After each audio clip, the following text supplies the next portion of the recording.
Então, pessoal, nós vamos dar uma passada, né? Em tudo que a gente já viu aí da disciplina. Nossas aulas já, a nossa matéria já acabou.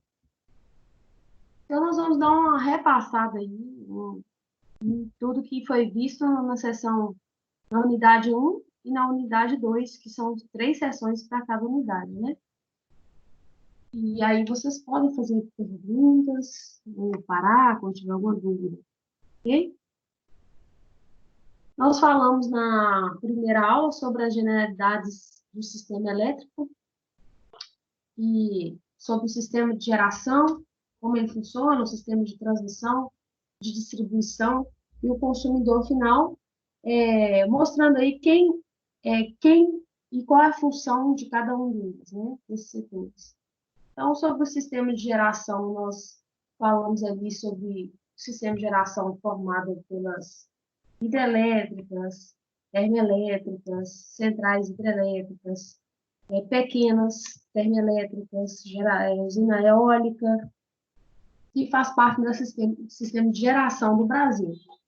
Vimos aí a representatividade da potência instalada, então, da usina hidrelétrica, é o que ocupa a maior porcentagem no nosso sistema hoje, na nossa matriz hoje de fornecimento de energia.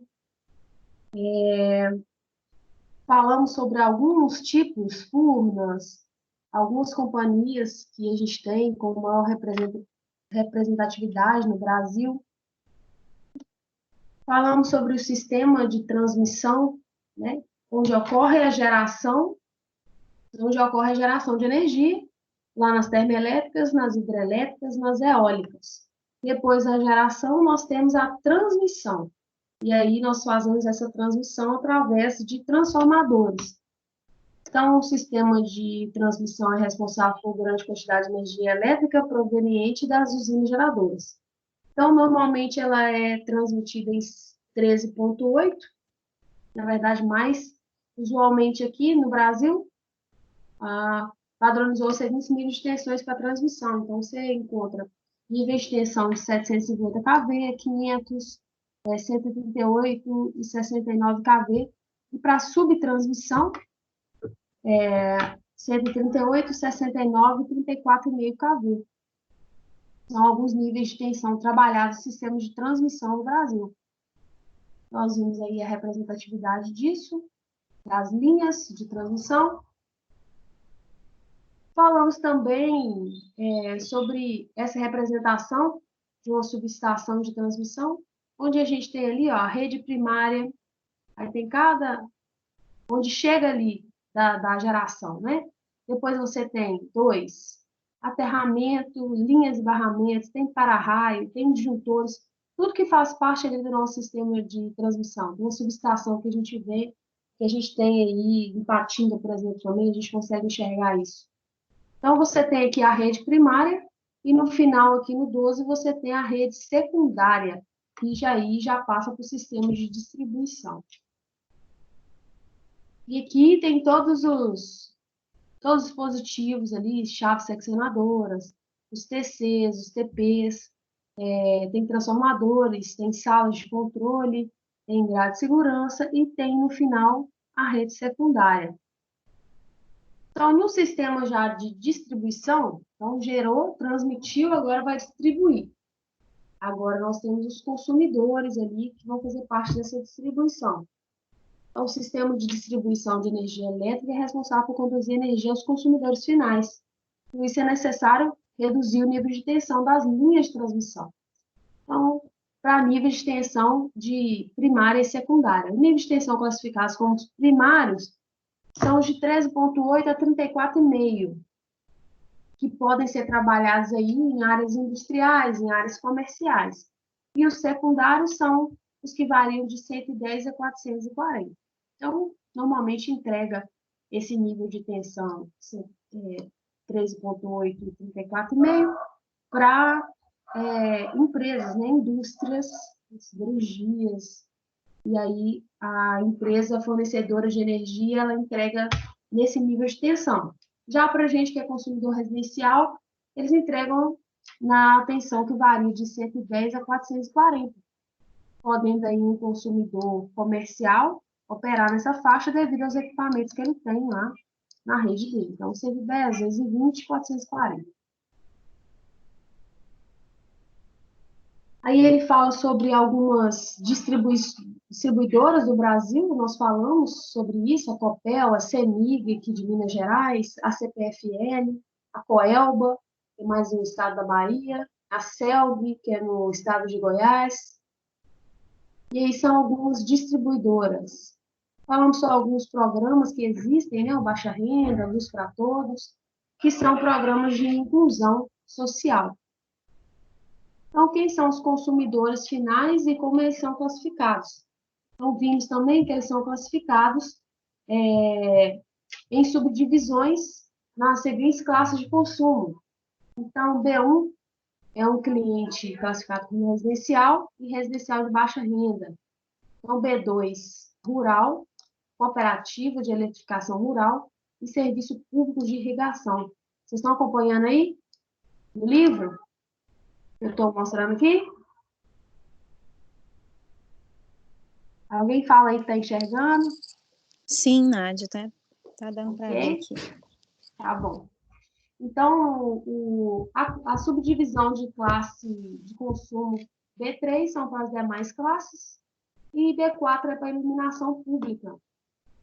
Então, na classe de alta tensão, para as indústrias, os setores são divididos em A1, para a tensão de fornecimento igual ou superior a 230 kV, A2 para 88 kV a 138, também é fornecido, A3 para até 69 kV, A3A, então fornecimento de 30 a 44 kV, e A4 para 2.3 a 25 e AS inferior a 2.3 atendido a partir do sistema subterrâneo. Então, esse AS é sistema subterrâneo. Então, nós vimos essas subdivisões aí da classificação dos consumidores finais. Nós vimos alguns gráficos nos slides, né, que foram propostos em sala de aula, sobre o consumo de energia elétrica no país aqui residencial, consumo por classe. Então, o consumo residencial, ele opera em consumo de potência, hoje maior no Brasil é o consumo industrial, vai de mais de 180 mil gigawatts. Então, o nosso maior consumo é na área industrial. O maior número de consumidores que a gente tem é na área residencial, porém o maior consumo de potência, né, é na área industrial. Nós vimos sobre isso e sobre essa parte de generalidade do sistema elétrico, era só isso mesmo.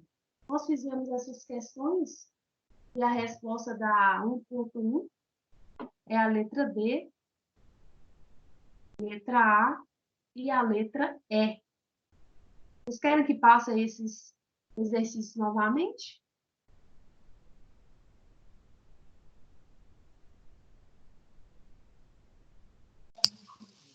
Por mim, essas questões fechadas aí tá tranquilo. Tá, joia. São questões que a gente viu na sala de aula, que são bem diretas, então eu estava só repassando com vocês a resposta mesmo. Tá bom? Então, sobre a seção 1.2, são os conceitos dos projetos elétricos. Aí já entrando na parte de projeto. Então, ele fala ali sobre os cálculos elétricos, nós até fizemos exercícios em sala de aula nessa seção 1.2, que já é o levantamento da demanda que nós vamos utilizar nesse ambiente.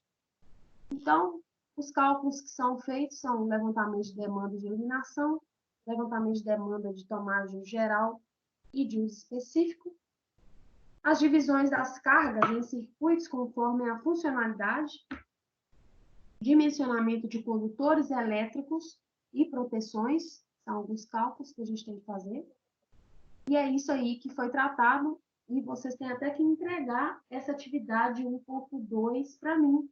Eu já postei no AVA para que vocês possam anexar lá. Então, um levantamento Ô, Nádia, Oi. só um momento, é que o pessoal tá pedindo para me avisar que tem muita gente tentando entrar na sala, não tá conseguindo pelo link que foi mandado e nem pelo portal, diz que o portal tá bugando. Não sei o que fazer, né? O que a gente pode fazer deixar gravado o que eu vou fazer. Vou deixar gravado a aula. Eles podem assistir logo após a. Vou tentar postar aqui logo após a gente finalizar. Eu posto a aula para eles lá no AVA. Tá bom. Ok? Então, no levantamento da demanda de iluminação, que nós vimos, algumas coisas são relevantes, e aí isso aqui eu queria passar mais detalhadamente com vocês. Então, olha, a 5410 estabelece os critérios de levantamento de demanda de iluminação para baixa tensão. De acordo com essa norma, para áreas de habitação, os aspectos devem ser levantados. Eu fico o tempo todo aqui pedindo, mas eu não vou poder ficar entrando aqui para ficar aceitando.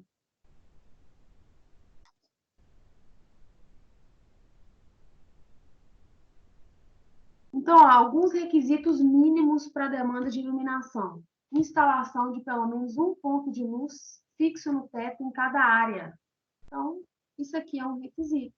Tem que ter pelo menos um ponto de luz fixo em cada teto, área ou cômodo de dependência.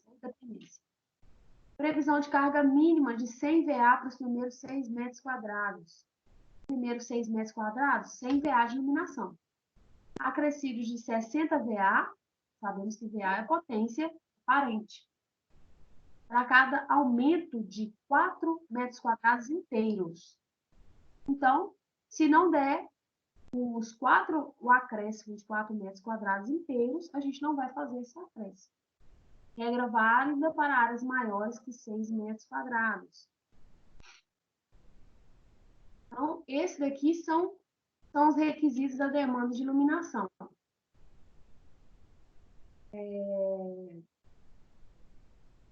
Para levantamento de demanda de tomada de uso geral de uso específico, nós vamos ver também. Então, a previsão de carga destinada a tomada de uso geral e uso específico deve ser determinada de acordo com a necessidade de cada projeto. Porém, alguns critérios mínimos devem ser definidos. Então, para cada projeto, você vai conversar com o seu cliente e vai saber ali quais são as cargas que ele pretende instalar naquela instalação dele. Né? Podemos listar algumas características gerais que os projetos de baixa tensão devem possuir.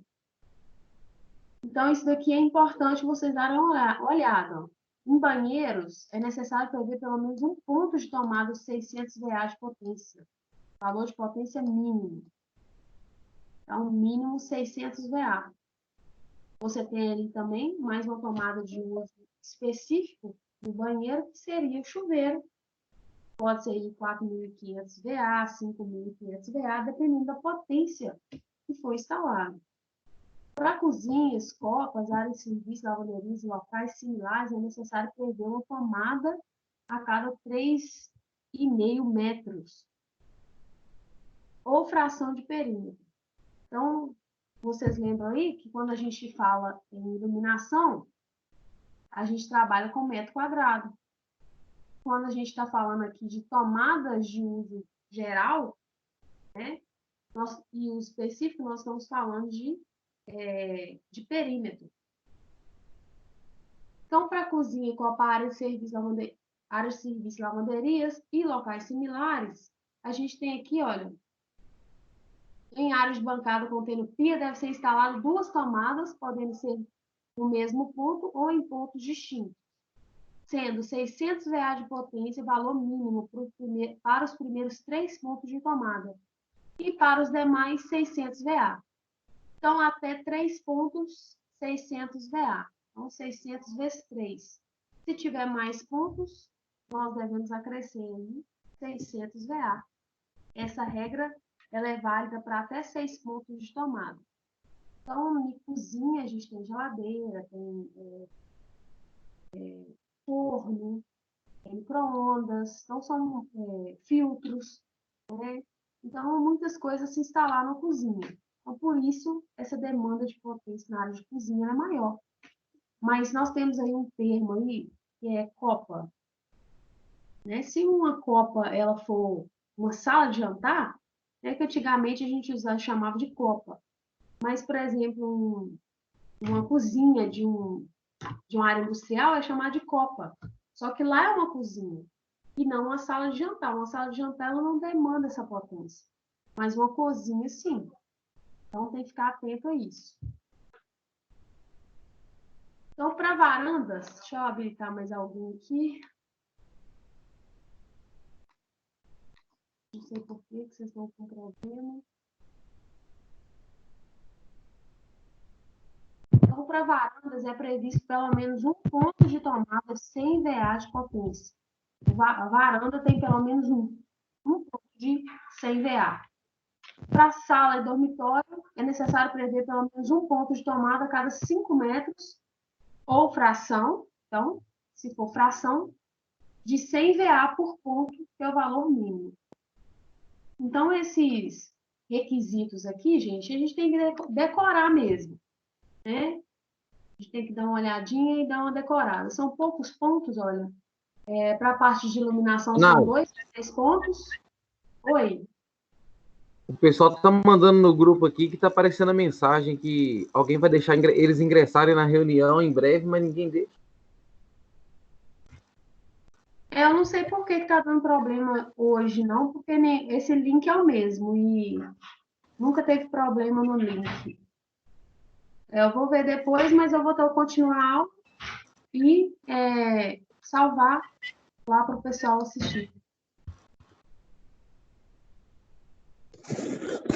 Você tem que aceitar isso aí, não? Eu até então não precisava ficar aceitando ninguém, não. Não sei por que está desse jeito, não.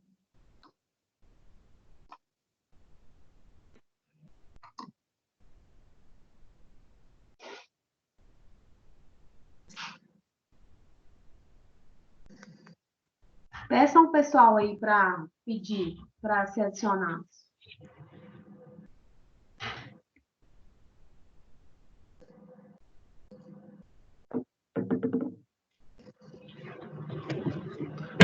Tá. Tô mandando pra eles aqui.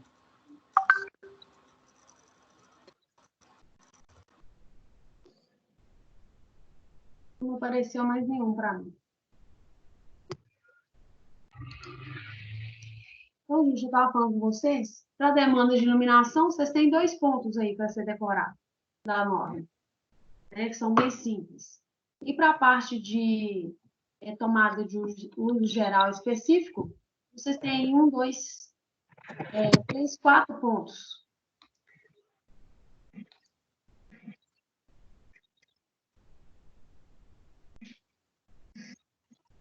Ok? Então, vocês viram aí para banheiros, quais que são os critérios, e vocês fizeram isso aí na sala de aula, né? Então, vocês viram a aplicação para a cozinha, para a varanda, para a sala, para dormitório. Vocês viram aí qual que é a potência que deve ser prevista por perímetro. Então, lembrando que iluminação é por metro quadrado e tomadas através do perímetro.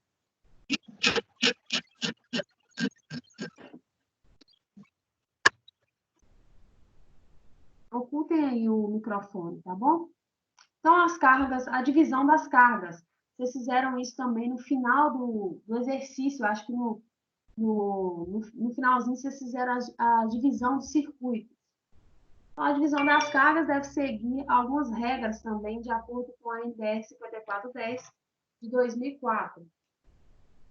Deve estabelecer um circuito independente para equipamentos que possuam corrente nominal superior a 10 amperes. Então, corrente nominal superior a 10 amperes, circuito tem que ser independente. Então, deve-se estabelecer circuitos exclusivos para a área de serviço, cozinha, copa, lavanderia e locais similares. Então, para esses locais, né, área de serviço, cozinha, tem que ter um circuito separado. Vocês podem observar na casa de vocês aí que vocês vão ver um circuito só para a cozinha. Agora, se essa copa não for uma cozinha, se essa lavanderia não tiver muitas cargas, eu não vejo muita necessidade, mas a norma estabelece como um requisito mínimo. Os circuitos comuns podem alimentar cargas que não extrapolem a quantidade nominal de 16 amperes. Então, circuitos comuns. Deve-se alientar que para o circuito de iluminação e tomadas não é recomendado o uso de apenas um circuito, mesmo que esteja abaixo da corrente nominal. Então, a gente não vai juntar carga de iluminação com tomada. O circuito de iluminação ele deve ser exclusivo para a iluminação. O circuito de tomada ele deve ser geral. Você pode fazer uma certa divisão, dependendo do tamanho, mas você pode fazer uma tomada só circuito. E você bem?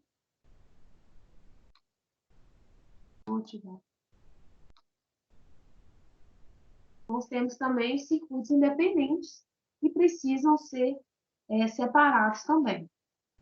Ok? Então, se um equipamento ele tem uma corrente nominal superior a 10 amperes, então normalmente a gente escuta assim, a gente vê uma tomada que é aquele buraco maior, né? O pessoal fala assim, essa é a tomada de 20 amperes. Não sei se vocês escutam isso. Então, é uma corrente superior a 10 amperes. Pode ser uma tomada de 16, uma tomada de 20. Mas são equipamentos que precisam ser exclusivos, ter circuito independente.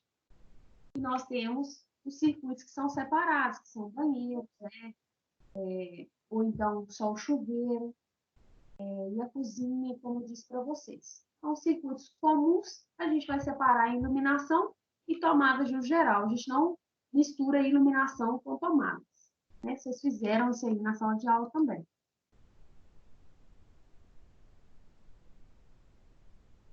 No dimensionamento de condutores elétricos, nós vimos ali alguns critérios, mas depois nós vamos ver mais à frente. Então, você tem o critério da capacidade de condução de corrente, que é o critério da ampacidade, que tem a ver com capacidade do cabo.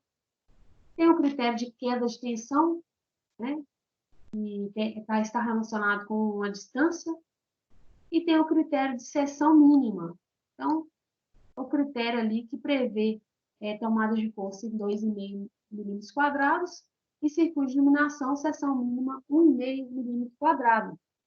Então, nós temos que, normalmente, o que se faz é ver qual desses 3 critérios aqui é o de maior seção e adotá-los na instalação, para assegurar que nem a queda de tensão, nem a capacidade do cabo vai interferir ali naquela instalação. Então, isso aqui vai ser analisado na próxima sessão. Algumas coisas sobre simbologias foram tratadas também. Então, alguns símbolos elétricos de luminárias nós vimos ali. Falamos também que essa simbologia pode ser que uma empresa ela tenha a sua própria cartela de simbologia, né? Temos uma norma que está em desuso, que é a CNBR 5444, e temos algumas simbologias de referência que ainda são utilizadas, né? Então, aqui ponto de luz incandescente, arandela, então, embutido, ponto de luz fluorescente no teto, ponto de luz fluorescente na parede. Essa simbologia de tomada ela é muito usual. Então, tomada de luz na parede baixa, ela está a 300 milímetros do piso, ela é essa aqui, ó, sem ser preenchida. Você tem aqui a potência dela, 300 VA. Então, a tomada a 1,300 do piso, ela é essa meia preenchida. Uma tomada alta de 2 metros do piso, ela é totalmente preenchida aqui.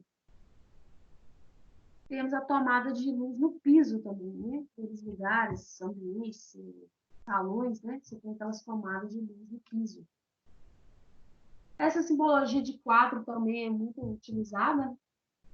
Esse quadro totalmente externo ali é um quadro de força aparente. Temos um quadro de força embutido. Um quadro de força aqui também aparente. É quadro geral, né? Temos um quadro geral de luz e força aqui embutido e outro aqui que é uma simbologia para a caixa telefônica.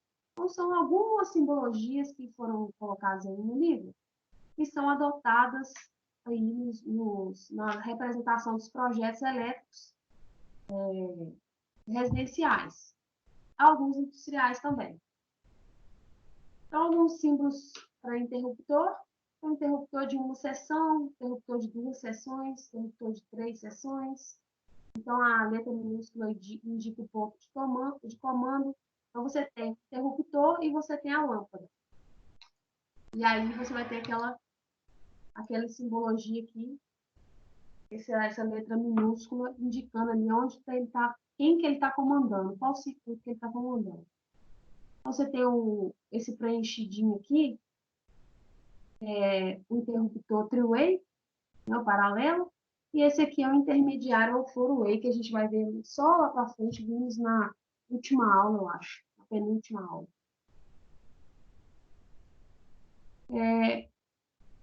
Então, para a representação do sistema elétrico, são utilizados aqui diagramas unifilares e trifilares. Então, ele mostra aqui uma representação de uma planta baixa, onde você tem aqui um diagrama unifilar. Tem aqui um quadro geral e os cabos, né?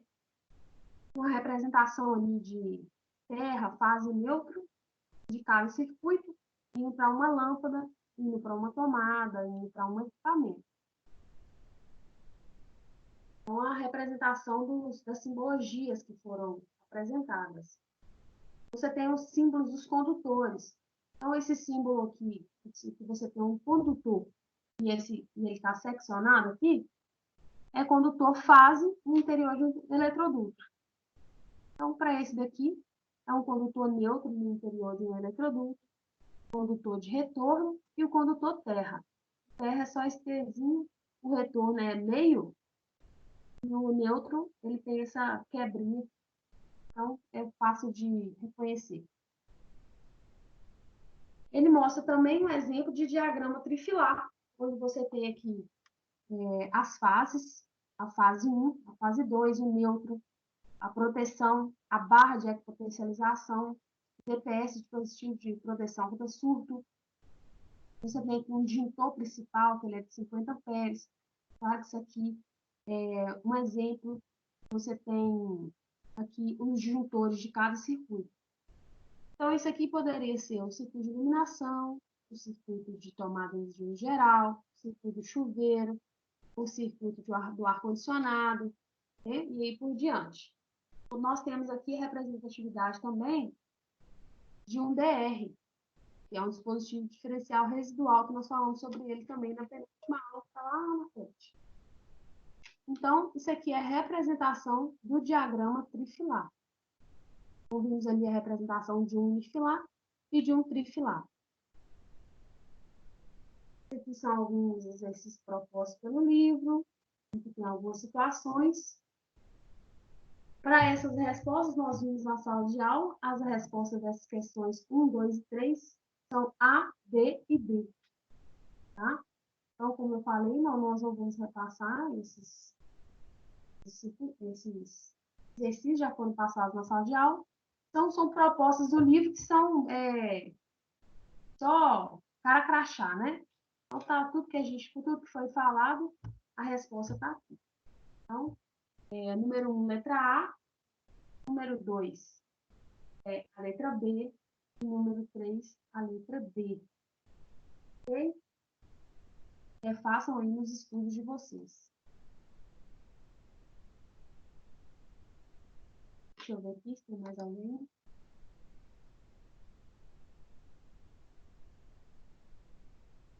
Então, gente, eu vou postar essa aula aí no Ava, tá? Eu não sei por que vocês tiveram problema nesse acesso. E aí vocês assistam. Quem não conseguiu pegar desde o início, pode assistir no Ava. Eu vou postar, assim que eu finalizar aqui, eu já vou postar para vocês, tá ok?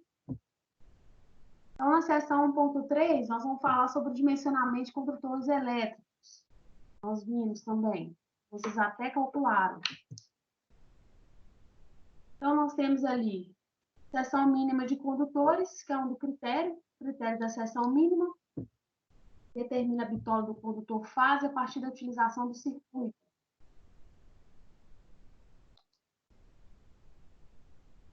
Então, para as instalações fixas em geral, nós temos condutores e cabos isolados, condutores nus, ligações flexíveis feitas por cabos isolados. Então, o mais importante aqui, ó, circuito de iluminação. Então, nós temos como critério de seção mínima, se for condutor de cobre, tá? Material de cobre, ele é de 1,5 milímetro quadrado para iluminação. Então, para o circuito de força, ele é 2,5 milímetro quadrado. Então, é um critério. Então, você tem um circuito e, se você quiser adotar, se esse critério da queda de tensão não for relevante, nem o critério da capacidade de condução de corrente do cabo não for relevante, você vai utilizar o critério da seção mínima, que é esse adotado aqui, circuito de força 2,5, circuito de iluminação 1,5. Tá ok? Para tomadas de uso geral, para condutores nus, tomadas de uso específico, você tem ali um cabo de 10 milímetros quadrados. Tá? Os outros tipos fazem mais parte aí da elétrica. Então, circuito de sinalização e circuito de controle. Para assim, um certo equipamento, aí ele vai ter que ver, de acordo com o equipamento, qual cabo que é requerido. Então, para qualquer outra aplicação, você tem cabos de cobre e cabos de alumínio. Tem um outro método, que também deve ser calculado, que é o método de capacidade de condução de corrente. Então, ele divide em 7 etapas, e aí a gente vai fazendo o cálculo de cada etapa. Então, essas etapas são propostas pelo livro, né? Nós temos aqui a classe de temperatura característica dos condutores. Então, o condutor que mais utilizado em área residencial é o condutor PVC. Você tem a temperatura máxima de 70, a temperatura limite sobrecarga de 100 graus. Você tem os limites de temperatura dos tipos de cabo EPR, cabo XLPE. Você tem as temperaturas que eles suportam. Você tem também na etapa 2 os tipos de linhas elétricas. Então, isso aqui é uma tabela lá da 5410, né? Onde você tem aqui os métodos de instalação. Então, um dos métodos de instalação que nós vimos aqui, que é o método usual, é o método condutores isolados ou cabos unipolares em eletroduto de seção circular embutido em alvenaria, é o método B1, apresentado aqui pela número 7. O método B1 é o mais utilizado em área residencial, que é esse eletroduto embutido em alvenaria. Você poderia ter cabos multipolares, em eletroduto aparente, né?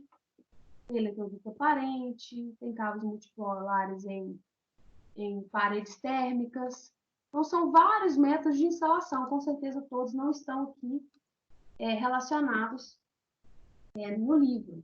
Então, aqui você tem bandeja, método de instalação em bandeja, condutores nus, aqueles externos ou isolados sobre isoladores. Outro tipo daqui, que é cabo multipolar, eletroduto de seção circular ou não, em canaleta não ventilada, enterrado. Então, são vários tipos, ela nem está seguindo a ordem. 7, 11, 13, 18, 61.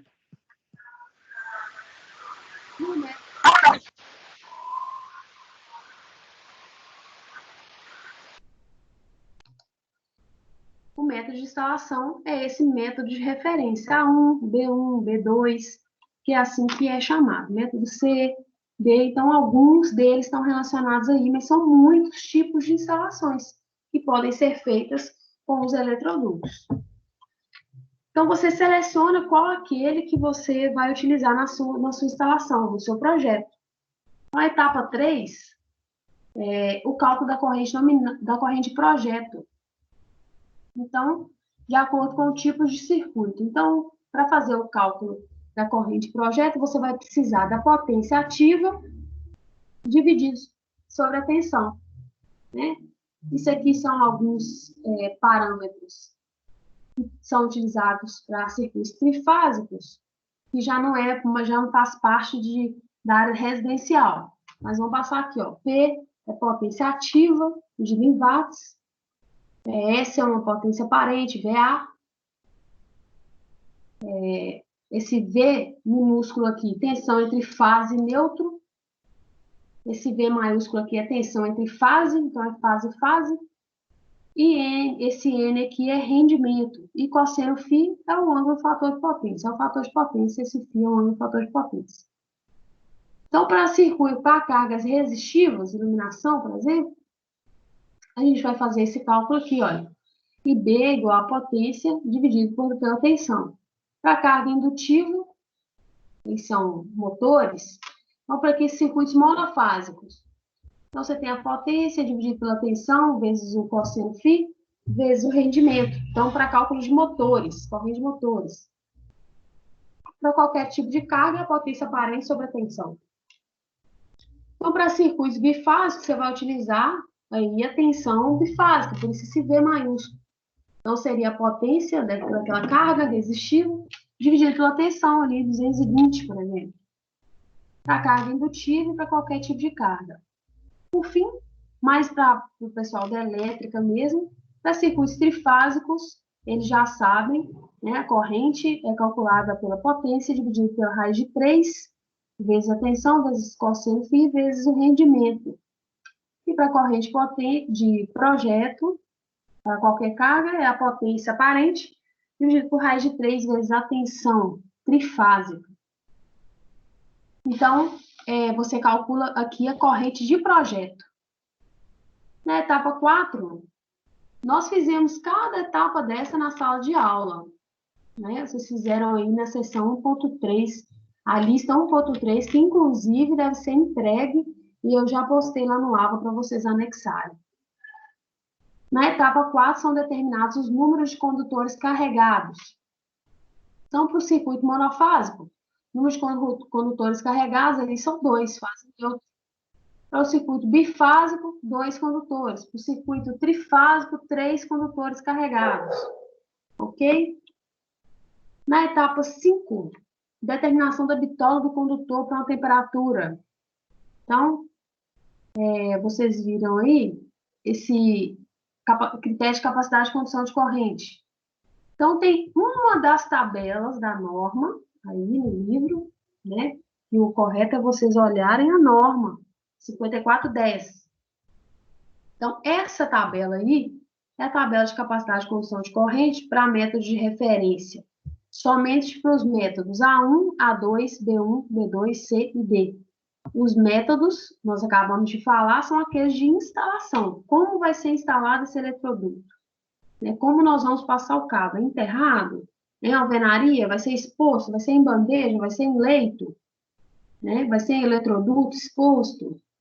Então, os métodos para essa tabela são os métodos A1, A2, B1, B2, C e D. Então, para condutores, cobre alumínio, isolação PVC, 70 graus, temperatura de referência no ambiente de 30 graus. Então, tem todo o critério para utilizar essa tabela aqui, que é uma das outras que existem. Então, se você fez a instalação no método em alvenaria B1, e o número de condutores carregados aí é 2, né? Vamos colocar aqui um circuito monofásico, você vai fazer aquele cálculo, né? E você vai chegar aqui num valor de seção nominal, que é 1,5 milímetros quadrados. Ok? Vocês fizeram aqui esse cálculo. E agora vocês vão saber qual que é a bitola do condutor aqui. Nesse outro critério, capacidade de condução de corrente. Ok?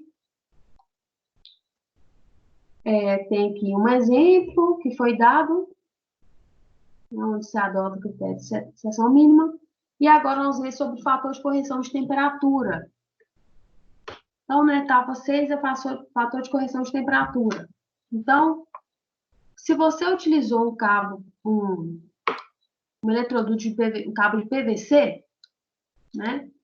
Então, se ele está instalado em ambiente, não no solo, você vai olhar a qual temperatura que ele está trabalhando. Então, se for Ipatinga, vou colocar aqui a temperatura, né? Eu falei com vocês lembrarem.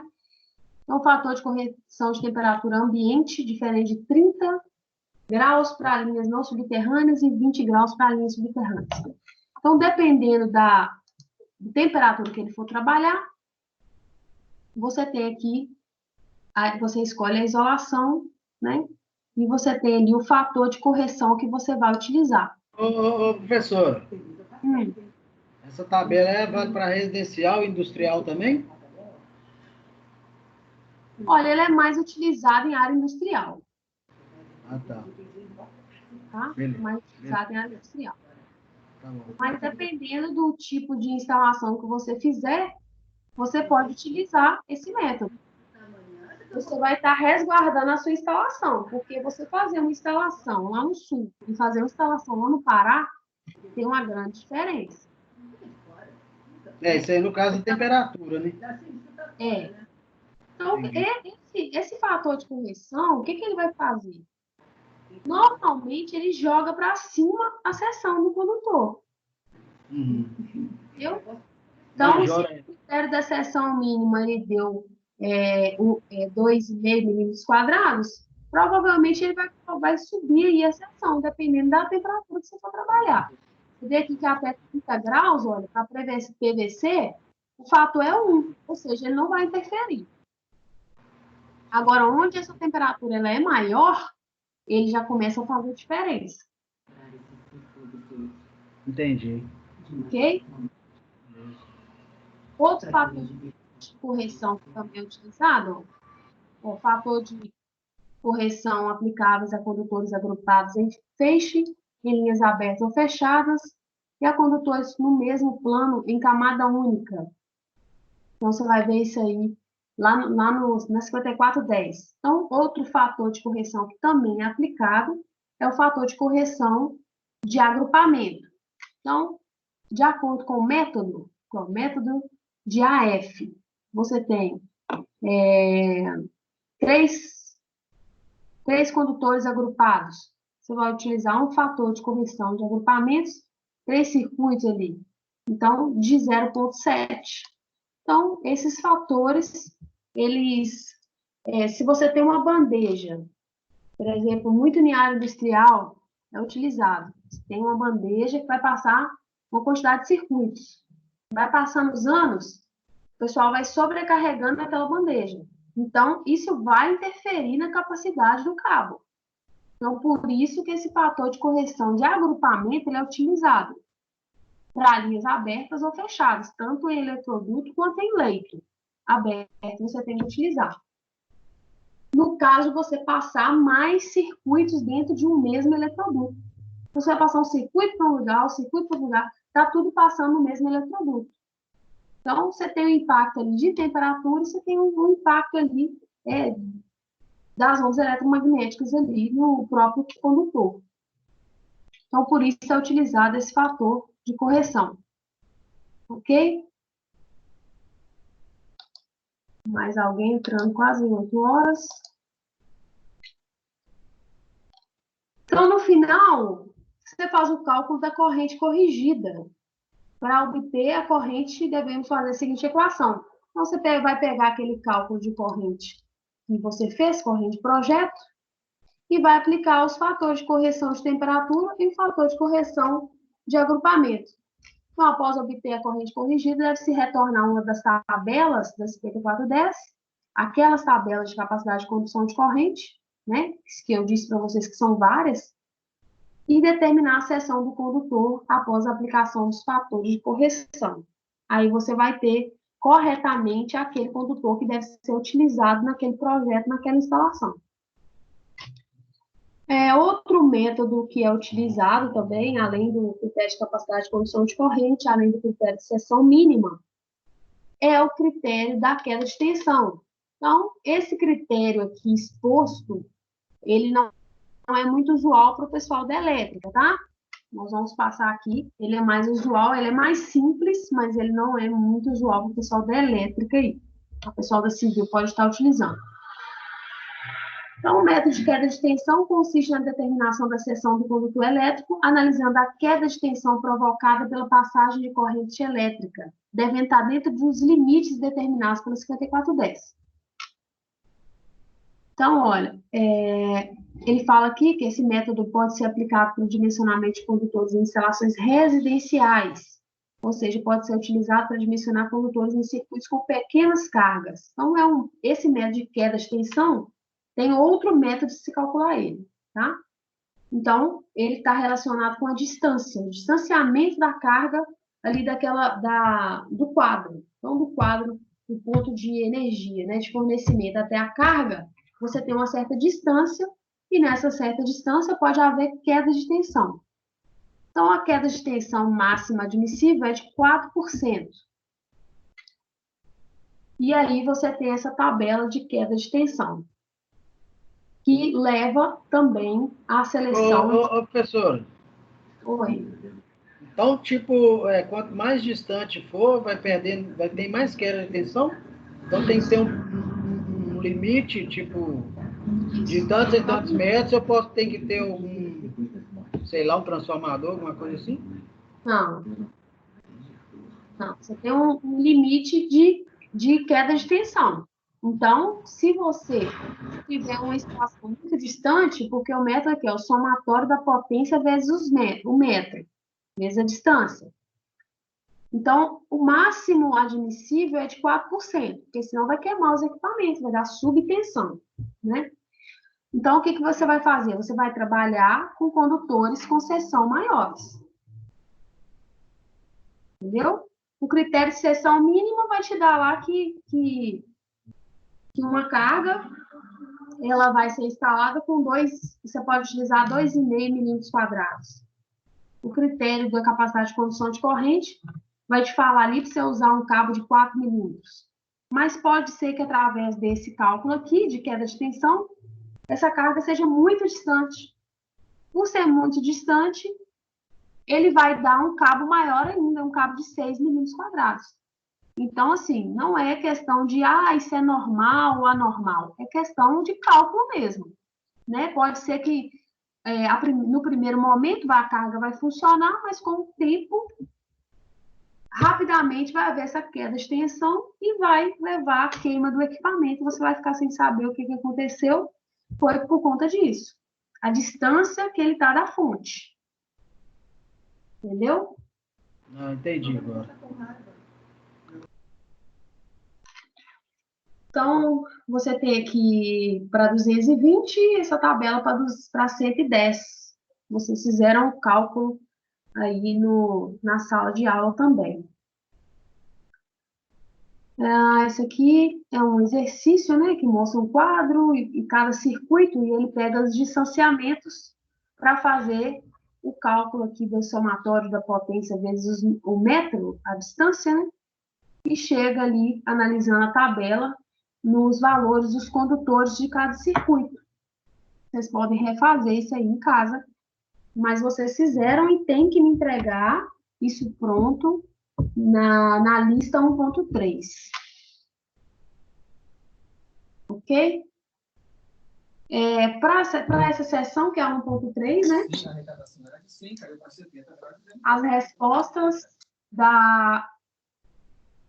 do número 1, exercício número 1 é a letra A, número 2 é a letra E, e o número 3 é a letra A. Tá bom? Refaçam esses exercícios para a prova. Depois nós vamos falar de prova. Ô, Nádia. Oi. Esse trabalho que você colocou das sessões, foi os dados em sala de aula ou são esses 3 questões de cada sessão do livro? Não, é os trabalhos da sala de aula mesmo. Então, o 1.2 e 1.3, aqueles que vocês fizeram na sala de aula de levantamento de carga, e aí vocês fizeram o dimensionamento do circuito, dos cabos, vocês vão postar no AVA para mim. Alguns fizeram, mas muitos não fizeram. Então, quem estava ali na frente ali fez, mas a maioria não fez. Então, vai ter que postar no AVA lá, já está lá, já coloquei data limite também de entrega. Mas, ô Nádia, Onde consegue esse trabalho? Tá no AVA, cada sessão tem lá a lista de exercício. Ah, tá. Tá ok. Tá joia? Então, agora nós vamos Dá uma continuar. esclarecida em questão dos trabalhos aí, que eu tô cada vez mais perdido quando cada hora um fala que tem que entregar um trem diferente. Então, tem lá no AVA, tem um quiz que é para ser feito. Esse trabalho que foi feito na sala de aula é seção 1.2 e 1.3. Então, essas listas estão postadas e você só tem que anexar para me entregar. Ok? E o outro trabalho que é novo, o único trabalho que é novo, é o trabalho que foi dado de cálculo minotécnico. O restante já é velho. O cálculo Mas minotécnico... essas listas, Hum, mas essas listas tem que entregar necessariamente no AVA ou pode ser por e-mail? no AVA. Tá bom? Eu coloquei lá no AVA para todo mundo entregar no AVA. Não estou dando conta de responder por e-mail. Tá? Tem muito... Só nessa sala são 60 alunos. Então, eu não estou dando conta de ficar respondendo por e-mail. Eu prefiro no AVA, que aí já vai estar postado direitinho. Já coloquei lá. Está escrito como quis, mas é os trabalhos para entrega de cada sessão. Bom? Quem não está tendo acesso ao AVA?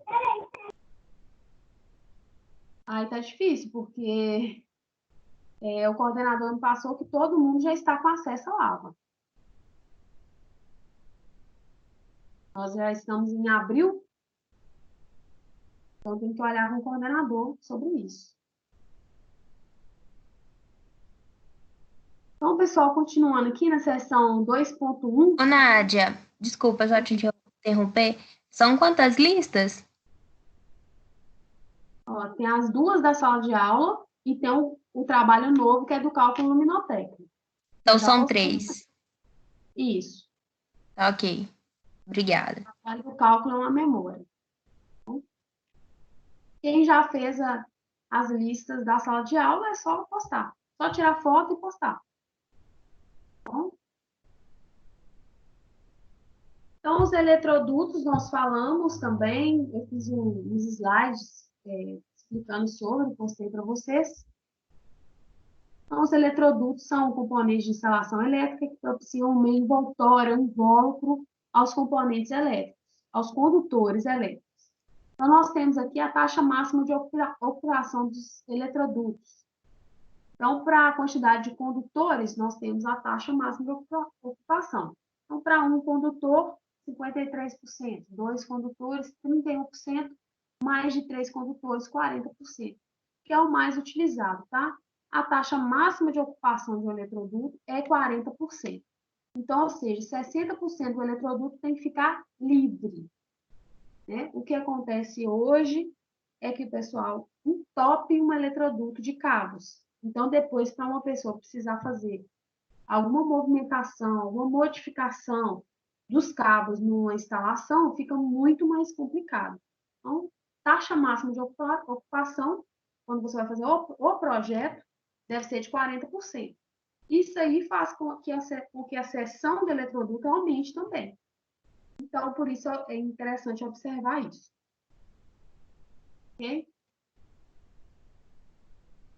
Então, para o dimensionamento dos eletrodutos, é necessária a análise dos condutores nele instalados. Então, você tem aqui uma tabela, eletrodutos de aço carbono, uma tabela que provavelmente deve ser de algum fornecedor. Então, quantidade de cabos no flan. Então, isso é uma tabela de fornecedor. Cada fornecedor vai ter a sua tabela. Então, seção nominal do condutor. Então, você tem 3 condutores para condutores iguais, né?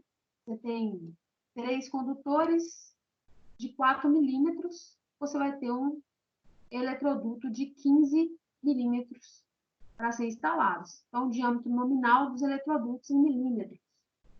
Depois você passa aqui para a polegada para saber qual o diâmetro que você vai utilizar. Então, eletroduto de PVC, então você tem um outro tipo de tabela que também te dá a mesma coisa, né? A quantidade, né? 5, você vai ter 5 cabos. passando de 10 milímetros. Então, esse eletroduto vai ser de 32 milímetros, tá? Então, são as tabelas de fornecedores.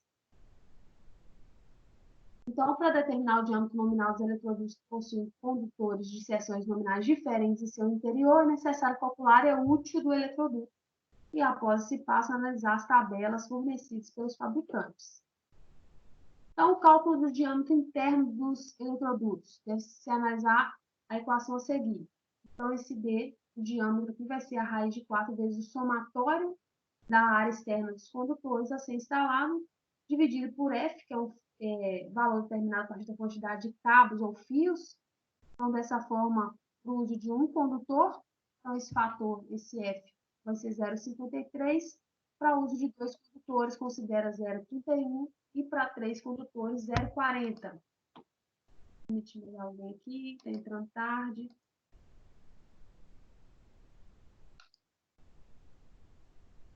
Então, você vai fazer o cálculo do diâmetro interno em função desses valores. Ok? Você consegue chegar nesse valor. Eu fiz até um exercício na aula que eu postei sobre isso. Então, é super simples também. Então, o eletroduto PVC da Tigre. Então, uma tabela de exemplo ali, de diâmetro nominal 20.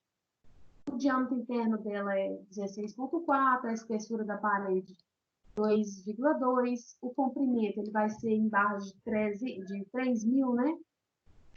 A área da seção transversal é 211,2 milímetros quadrados e a rosca é de 1,5. Então, para cada diâmetro, 20, 25, 40, que for calculado ali, você olhar na tabela de referência, você vai ter todos esses dados aqui. Um eletroduto de 60 milímetros de área externa tem 52,8 de área interna. Então, você deve calcular ali o seu fator de ocupação em função da área interna. Então, ele faz aqui, olha, um exemplo para condutor de 4 milímetros, alguns condutores de 2,5. Então, para cada quantidade, 4 condutores de 13,2, 2 de 10,2, ele chega num somatório de 86,4 milímetros quadrados e ele chega no diâmetro aí de 16,6. Depois ele vai na tabela e procura ali quantas polegadas que é. Então, você tem a transformação, um eletrodo de 20 milímetros é meia polegada, 25 milímetros é 3/4. E aí, sucessivamente, né, de acordo com a transformação. Outro assunto abordado também foi sobre quadro de distribuição, local de instalação. Acho que isso aqui é sobre o local de instalação. Então, o quadro de distribuição é responsável pelo armazenamento de dispositivos de proteção, né, os dispositivos de proteção contra surto, os disjuntores, os disjuntores, os DRs, né? E você tem ali toda o balanço e o equilíbrio de fases. Então, você tem vários circuitos e você precisa dividir ele, equilibrando as fases, se for o caso de circuitos bifásicos, por exemplo. Se for monofásico, não tem jeito, vai ficar todo mundo em uma fase só. Mas se for bifásico, você vai colocar uma parte do circuito em uma fase, uma parte do circuito em outra fase. Ok? Então, tem aí a figura, né? Eu falei à toa. Onde você tem aqui as fases, no caso desse aqui bifásico, você tem o disjuntor diferencial residual, que está alimentando em alimentação principal aqui. Você tem aqui essa barra de interligação das fases, onde você está vendo aqui a distribuição, o balanceamento. Olha, esse circuito primeiro aqui, ele está em uma fase, o segundo está na outra fase, o terceiro está na outra fase, o quarto está na outra fase. Você tem aqui o barramento de proteção, de potencialização, dos dois lados, né? E você tem os disjuntores aí de cada circuito. Isso aqui faz parte do quadro de distribuição, que vai ser instalado na casa. Então, tem um método para determinação de onde vai ser instalado esse quadro. Então, um método utilizado é esse método aqui do barycentro. Determina o local geométrico, considerando a planta ou parte dela como se fosse um gráfico cartesiano. utilizando as coordenadas x e y. Então, de acordo com as cargas, você tem os valores ali, as localizações, as coordenadas x e y. E com isso você pode encontrar qual seria o melhor local ali para você colocar esse quadro. Então, o ideal é que o quadro esteja cada vez mais próximo das cargas, né? Então, por isso que existe esse método para você saber onde você vai instalar. Mas é óbvio, né, que a gente vai utilizar alguns critérios para instalar esse quadro, né? Dependendo do cálculo, vamos supor que esse quadro de distribuição vai ficar dentro do banheiro, né? Não é ideal. Ou esse quadro vai ficar dentro do quarto, não é ideal. Então, o ideal aí é um local de fácil acesso. No caso de qualquer sinistro, você vai rapidamente ter acesso a esse quadro de distribuição. Então, você chega numa coordenada final, x e y, de instalação desse quadro através desse método do barycentro. Então, como que você tem isso? Se você tiver isso em AutoCAD, você consegue relacionar exatamente essas coordenadas, saber as distâncias direitinho. Ok? Então, ele faz o cálculo aqui das coordenadas e acha qualquer lugar. Ele fala que alguns critérios para a instalação do QD deve se instalar em local de fácil acesso, não deve estar localizado em áreas molhadas, banheiro, lavanderia, cozinha, não deve estar localizado em escadas, ainda que o método barycentro diga que seja um bom local, não deve ser instalado nesses locais. O QD não deve ser instalado em localidades que costumam ficar fechadas à chave, então, um local de difícil acesso, então não pode ficar. Deve ser instalado em local seguro e visível. O QD não deve ser instalado em paredes que dificultem a colocação de armários, estantes, entre outros móveis, né? Nada pode ficar ali na passagem, perto de escadas, né? Não é ideal. Então, aqui alguns exercícios sobre isso. E a resposta desse 2.1 é a letra A. Para o número 2, letra B. E para o número 3, a letra D. Nós tem isso na aula, tá, gente? Ou vocês refaçam sozinho, ou vocês vão nas aulas postadas. Não sei se esse daqui foi aula postada, né? Mas tem as respostas. 2.1 foi sim, foi postado. Então, na seção 2.2, nós falamos sobre as características gerais, sobre dispositivos de proteção e interruptor. Muitas pessoas participaram dessa aula. Então, os interruptores são dispositivos de manobra utilizados para comandar lâmpadas. Então, para isso que serve o interruptor. Então, existem alguns tipos de interruptores, que são interruptor simples,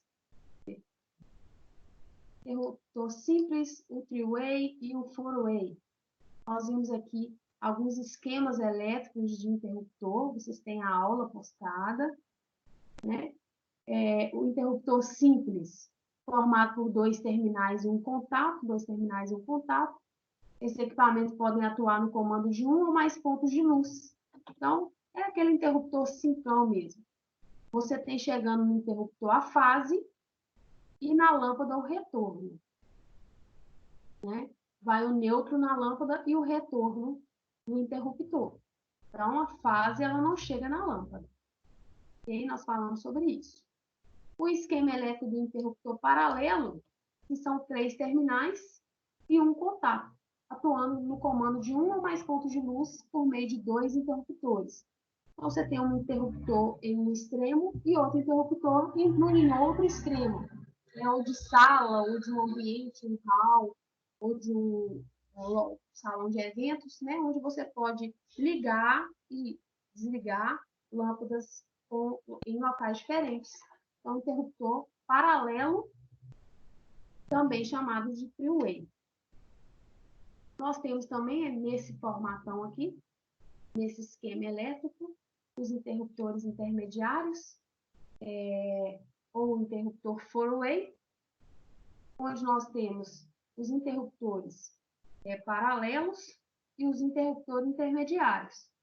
Então, Está escrito aqui. Eu geralmente listo esse tipo de interruptor entre os interruptores paralelos podem ser usados por 2 interruptores e um ou mais interruptores intermediários. Tá? Então, faz acionamento de mais dispositivos. Então, nós temos também aqui, né, do mesmo jeito que chega a fase no interruptor, o retorno e o neutro na lâmpada. Sobre os dispositivos de proteção, ele precisa nos assegurar proteção contra sobrecorrente. Então, contra sobrecorrente, nós temos que esse valor do dispositivo, esse valor nominal, ele tem que ser maior do que a corrente projeto e ele tem que ser menor do que a capacidade de condução de corrente do cabo. Essa corrente que assegura a atuação efetiva do dispositivo, ela tem que ser 1,45 o IZ do cabo. O IZ é aquela capacidade de condução de corrente que aquelas tabelas da 5410 te dá, que nós já vimos ali em cima. Então, são várias tabelas, de acordo com cada seção nominal do condutor, você tem uma capacidade de condução de corrente dele. Vamos supor, você tem uma seção de tantos milímetros quadrados por seção, e você tem uma capacidade de 30, 40, 50, você tem várias capacidades de corrente, né? 30 amperes, 50 amperes. Então, essa vai ser a capacidade do cabo.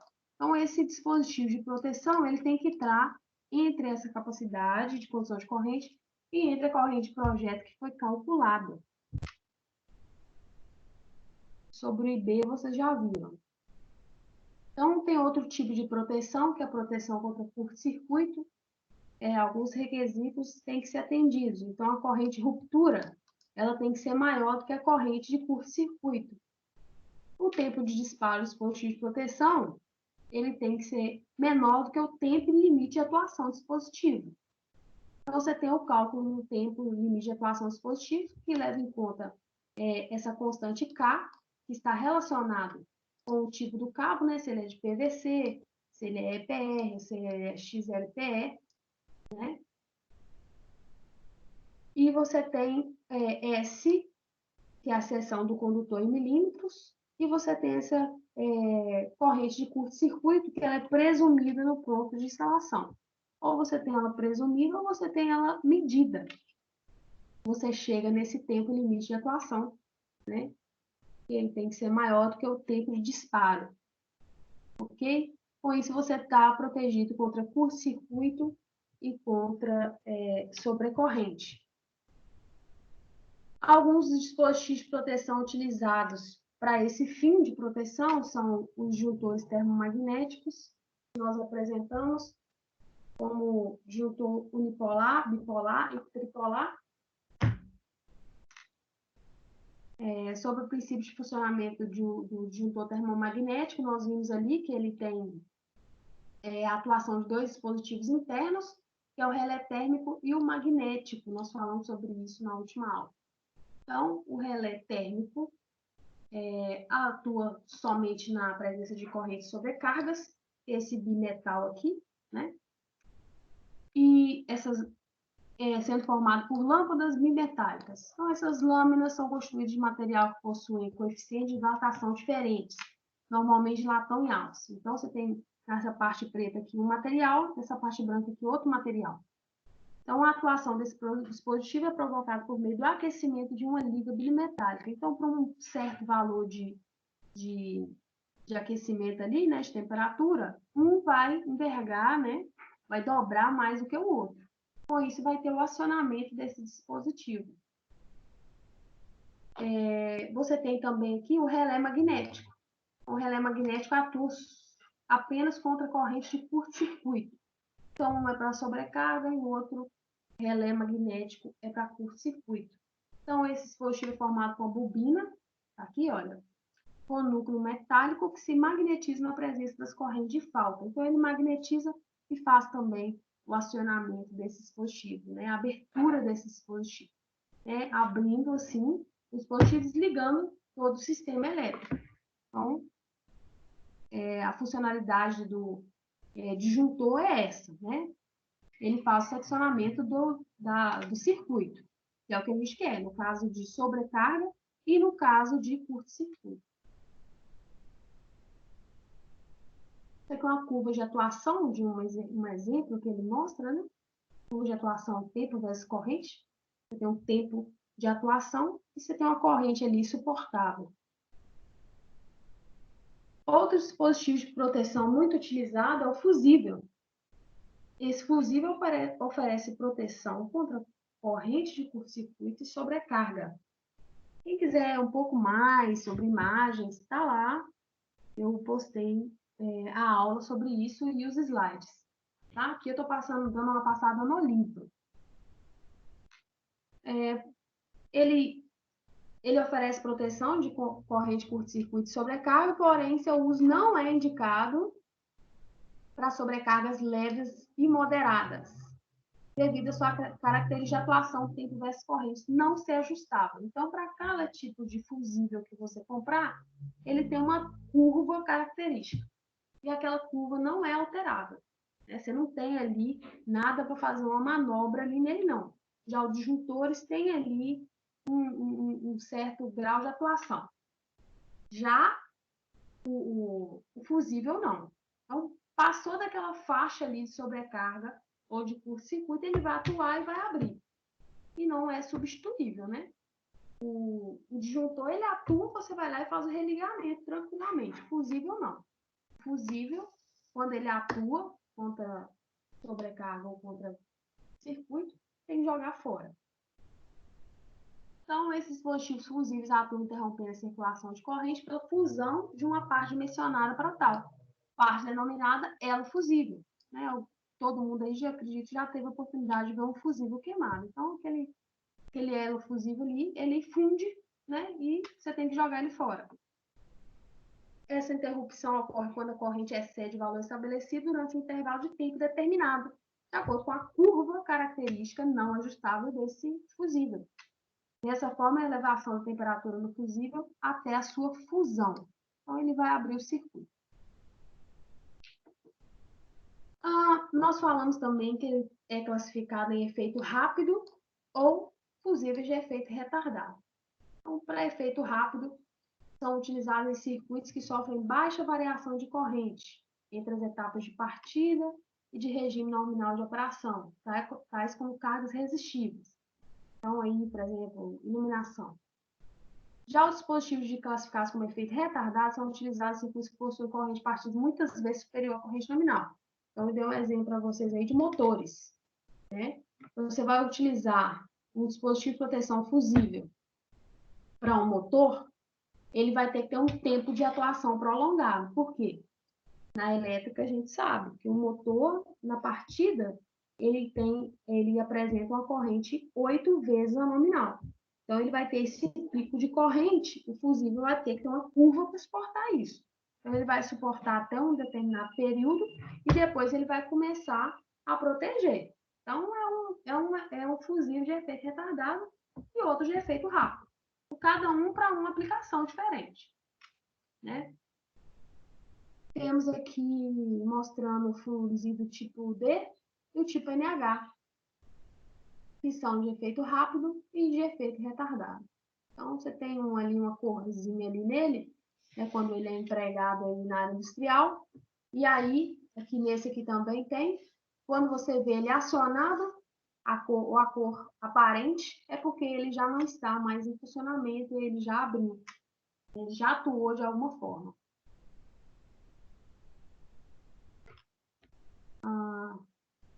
Sobre proteção contra choques elétricos, ele fala aqui muito rapidamente, né, que ele é proteção contra choque elétrico, potencial ocasionado por contato direto, quando pessoas ou animais entram em contato com condutores ou partes condutores de instalações elétricas, parte viva, ou por meio do contato indireto, quando pessoas ou animais entram em contato com a massa que ficou em condições de falta, energizada ali.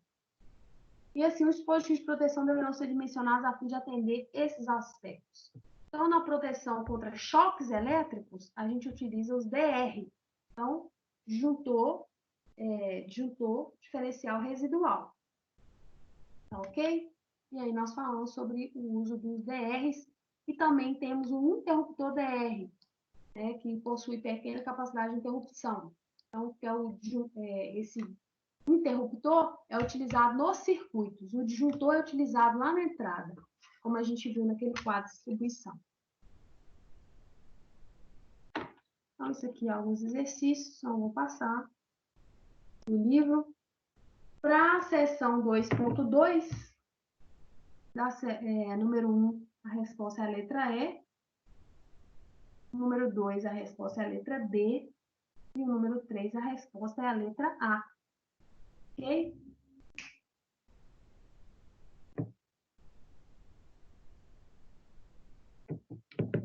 Nós já vimos aqui na última aula sobre o projeto Luminotec.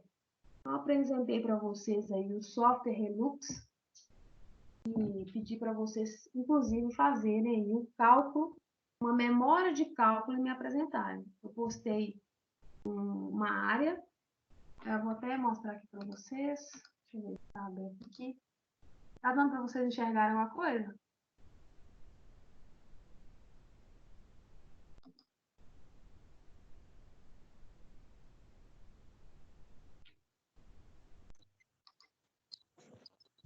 Estão enxergando aí o CAD?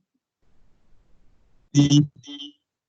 Então, eu postei para vocês aí esse galpão, né, para vocês fazerem uma memória de cálculo luminotécnico para esse galpão. Você tem um galpão aqui, você tem 2 salas e você tem banheiros.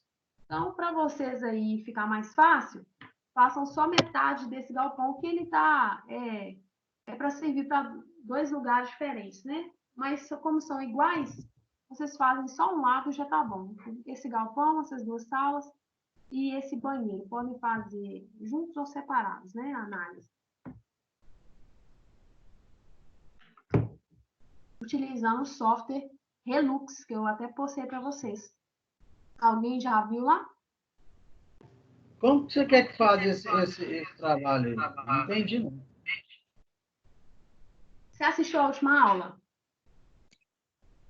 Assisti. Assistiu?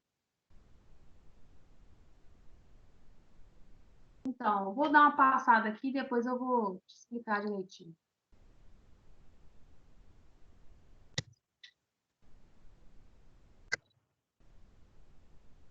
Então, sobre o cálculo técnico.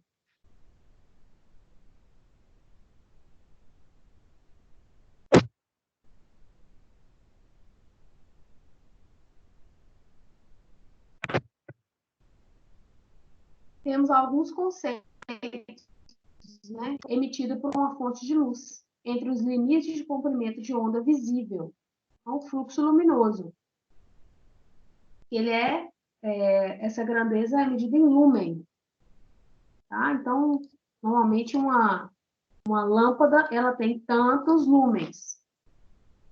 Então, a eficiência luminosa se refere à relação entre o fluxo luminoso produzido e a potência elétrica consumida por determinada lâmpada. Então, é dado em lumens por watts.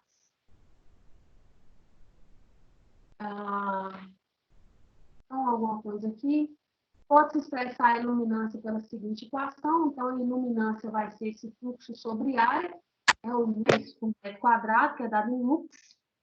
E aí, a gente viu que, de acordo com o ambiente, você tem uma quantidade de lux. Né? Então, por exemplo, aqui, vamos supor, vamos ver se tem galpão. Então, isso aqui é um pedaço da norma, né? Você vai abrir lá, para você fazer o trabalho, você vai abrir a norma, aqui, ó, ISO 8995. Vai abrir a norma, ISO 8995, e vai selecionar qual tipo de ambiente. Então, nesse caso aqui, você tem qual tipo de ambiente? Você tem um galpão, você tem 2 salas ou 2 escritórios e um banheiro. Então, você vai lá na norma e vai encontrar aqui. Aqui, ó, escrever, teclar, escritórios. Escrever, teclar, ler, processar dados. Então, você já tem um valor aqui, ó. São 500 lux. Então, esse ambiente requer 500 lux. Então, para o galpão vai ser uma quantidade de lux, 100, 200, não sei. Para o banheiro vai ser uma quantidade de lux. Você vai encontrar isso lá na 89.95.1. Então, são alguns passos que você vai dando até você concluir. Você colocou lá qual que é o seu projeto, você adequou qual a quantidade de lux para cada ambiente. Você tem a iluminância do entorno imediato, que você tem uma noção de quanto que o entorno daquele ambiente tem que medir. Ali, ó, para 500 lux, 300 lux. Ok? Isso aqui não precisa aparecer na memória, não. Mais um conceito aí, trabalhado, a intensidade luminosa, que é caracterizado como uma potência de radiação visível, determinada em certa direção. Então, essa grandeza aí, ela é expressa em candelas, intensidade luminosa. Você tem a luminância, que é definida como uma intensidade luminosa produzida ou refletida através da superfície aparente. Então, essa grandeza está relacionada ao nível de luminosidade percebida pelo ser humano por meio do tamanho da superfície, do ângulo observado e da intensidade luminosa emitida pela superfície em análise na direção do olho, candelas por metro quadrado. Nós vimos também sobre a curva de distribuição luminosa, que é de acordo com a lâmpada, certo tipo de lâmpada. Então, para cada luminária ou lâmpada, você tem uma curva de distribuição luminosa, e hoje você tem os ângulos ali, e a distribuição luminosa expressa em candelas.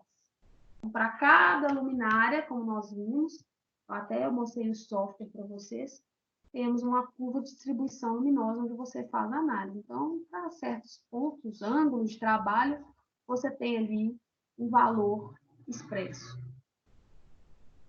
Nós temos também um índice de reprodução de cor, IRC, que é utilizado para avaliar a capacidade de cada tipo de lâmpada reproduzir as cores dos objetos. Então, nós vimos ali o IRC de incandescente, halogênea, e as aplicações, loja, residência, escritório, e a qualidade de reprodução de cor. Então, para LED, uma qualidade boa. Então, utilizado em oficina, ginásio, residência, etc. Então, isso aqui é para a gente ter uma noção, né? Isso aqui não faz parte também da nossa memória.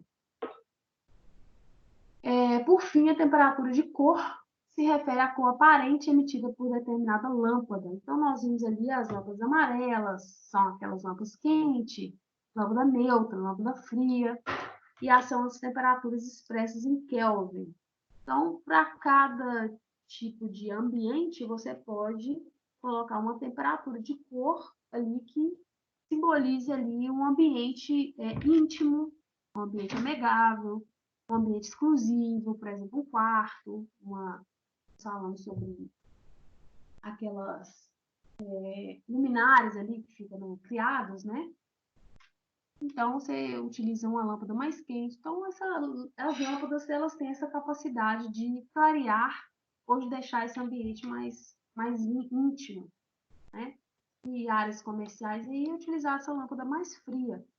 Também é utilizada para equalização de cores, como eu falei do camarim, por exemplo. Você utiliza várias lâmpadas com diferentes temperaturas para se obter a melhor reprodução de cor possível. Então, vocês vão utilizar o método dos lumens para fazer o trabalho. E ele dividiu esse cálculo, por exemplo, dos lumens, em 7 etapas. A etapa 1. Vocês vão seguir isso daqui, gente. Então, o trabalho é só seguir isso aqui, ó. Método dos lumens. Então, a etapa 1, seleção da iluminância. Então, para banheiro 1, para o galpão 1, para o escritório outro. Etapa 2, tá tudo lá na tabela da norma, tá bom?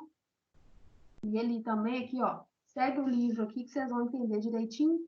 Cada tabela do livro você tem a referência da norma. Então, a etapa 2, definidas as luminárias e lâmpadas que serão utilizadas. Então, isso aí você vai definir. Você vai abrir o software, várias lâmpadas, luminárias. Você vai falar assim, isso aqui é um galpão. Que tipo de lâmpada que eu vou utilizar? Uma lâmpada LED, quadrada, tipo refletor, ou tipo, né, high-by. Então, você vai utilizar lá que você quiser, né? Você vai definir uma luminária, você pode definir na internet também, e depois ir lá e pesquisar pelo que você quer.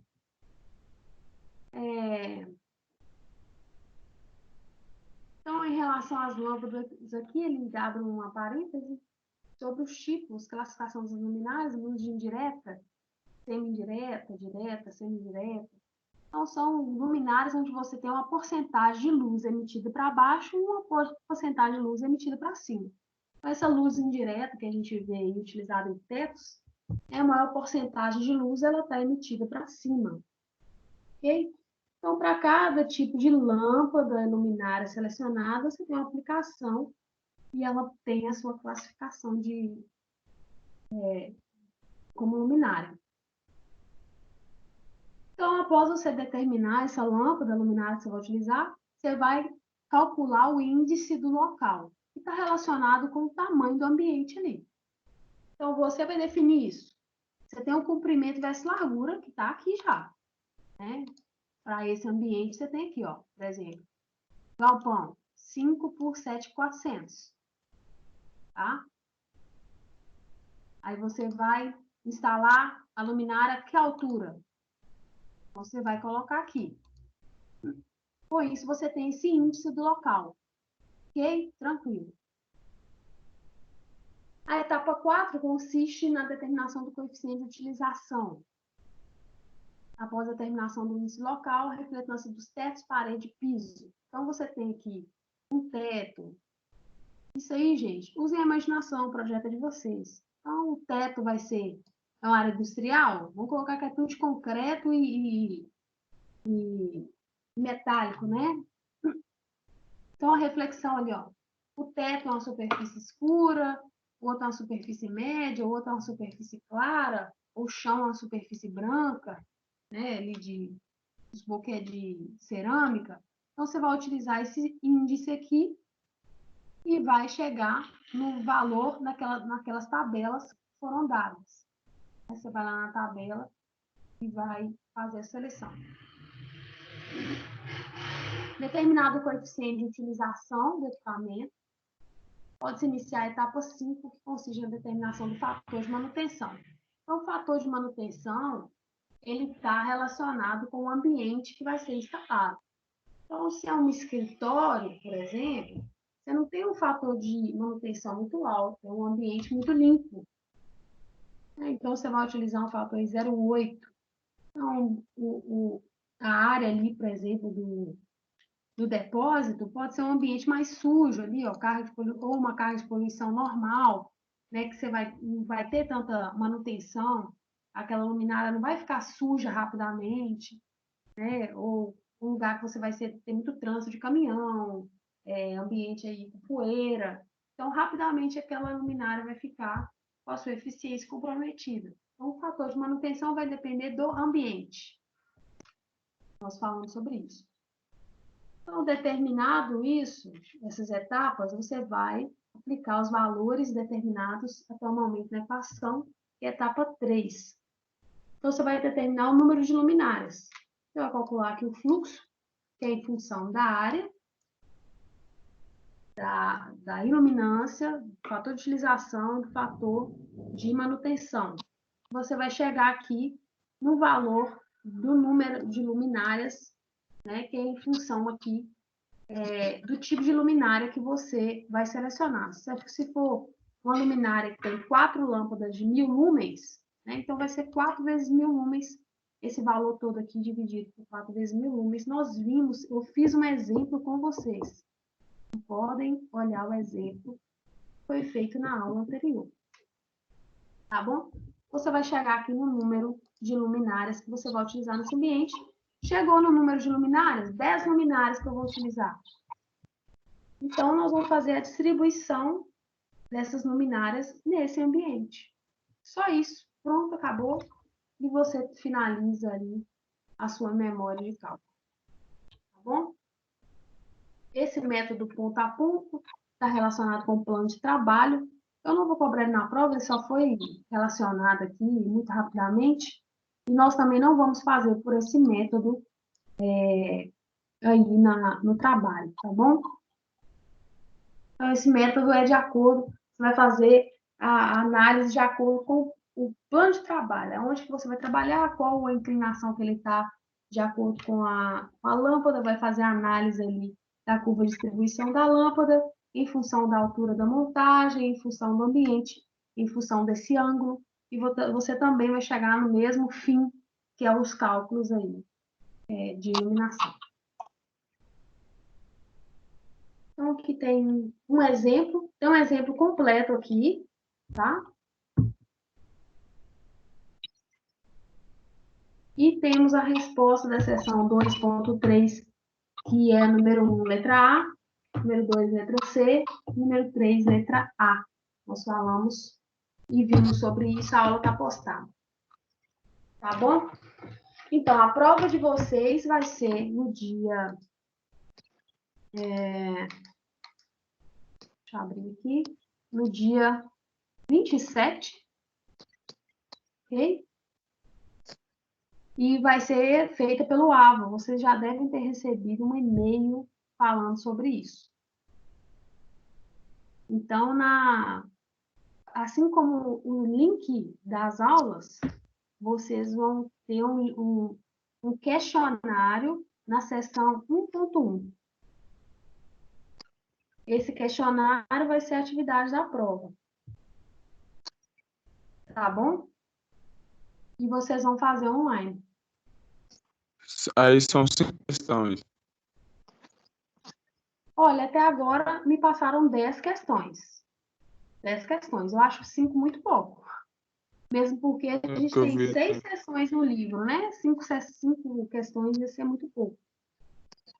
A civil parece estar trabalhando com 5 questões. Não sei se é a civil ou se é outras É disciplinas. porque eu recebi um e-mail aqui, nosso parece que ia ser 5 questões. Ah, tá. O Gilson colocou 5 questões. O nosso coordenador passou para a gente 10 questões. Então, se tiver alguma alteração, vai ser ou 5 ou vai ser 10. Ok. Tá bom, gente?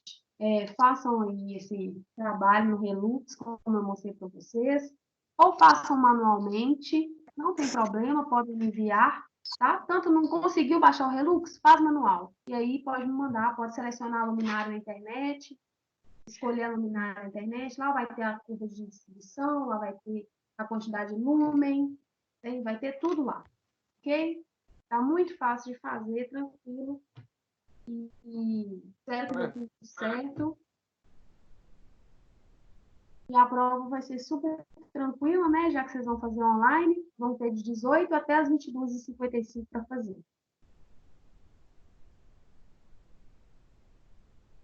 Tá joia?